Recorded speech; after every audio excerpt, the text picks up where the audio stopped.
Et aujourd'hui, Guillaume Pelletier, Nicolas Forissier, Gilles Averrousse se présentaient les enjeux de leur campagne régionale.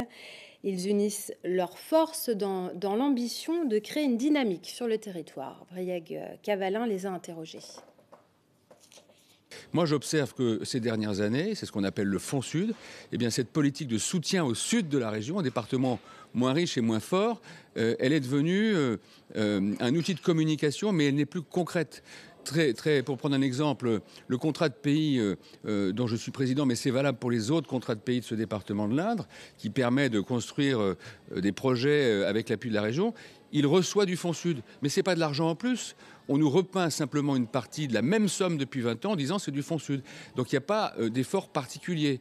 Nous voulons, nous, faire en sorte qu'il y ait un effort particulier, que ce Fonds Sud retrouve son sens, que ce soit un plus pour nos territoires, pour nous permettre de rattraper ce qui peut constituer un retard, un développement moins important que le nord plus riche de la région.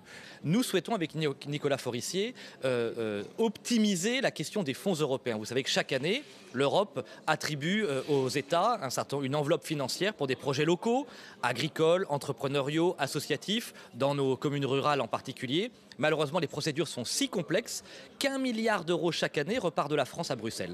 Eh bien, nous, avec Philippe Vigier, avec Nicolas Forissier, nous allons créer dans chacun des départements, et d'abord dans l'Indre, le Cher et le Loir-et-Cher, des guichets uniques d'accès pour nos maires, nos présidents de communautés de communes, nos agriculteurs, nos entrepreneurs ou nos responsables associatifs, des guichets uniques d'accès aux fonds européens pour avoir de l'argent pour nos projets locaux et défendre notre ruralité. En quelques mots, les 5 grandes orientations de notre campagne reposent, 1, sur le développement économique, à travers par exemple la valeur de l'apprentissage. Deuxièmement, le tourisme. Nous souhaitons magnifier, mettre à l'honneur le potentiel, le patrimoine historique, géographique, culturel, gastronomique de notre région.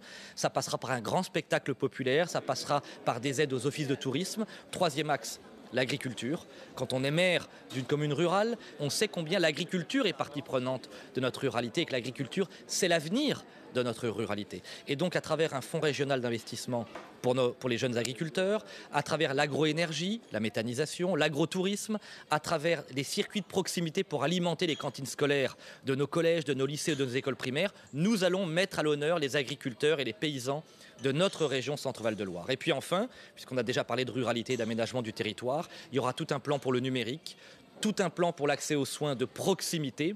Et évidemment, dernière grande valeur qui est la nôtre, la réhabilitation de la valeur du mérite, c'est-à-dire vont être récompensés ceux qui travaillent, ceux qui font des efforts, et seront sanctionnés ceux qui trichent et ceux qui fraudent, parce que la valeur du mérite, c'est la plus belle des valeurs dans une république apaisée et réconciliée.